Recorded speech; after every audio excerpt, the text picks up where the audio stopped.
लगातार पिछले 5 वर्षों से हम इस बात की चर्चा आप सबके माध्यम से राजस्थान प्रदेश के लोगों के सामने और देश के लोगों के सामने रख रहे थे कि वर्तमान की अशोक गहलोत सरकार ने भ्रष्टाचार के सभी मानबिंदुओं को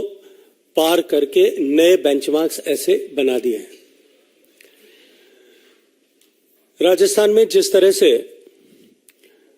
राजस्थान के लाखों युवाओं के भविष्य को अंधकारमय बनाते हुए सीरीज ऑफ पेपर लीक हुआ,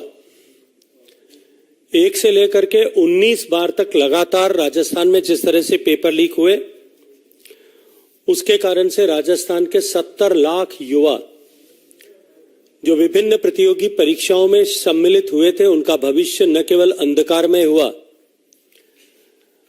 अपितु सरकार द्वारा प्रतियोगी परीक्षाओं के माध्यम से भर्ती की व्यवस्था पर से भी प्रदेश के लोगों का, प्रदेश के युवाओं का और प्रदेश के ऐसे एस्पिरेंट युवाओं के परिवारजनों का विश्वास समाप्त हो गया।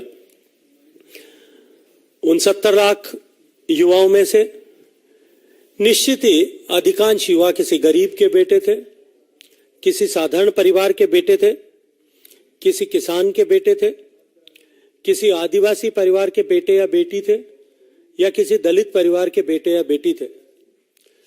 जिन्होंने पेट काट करके इस आशा के साथ में कि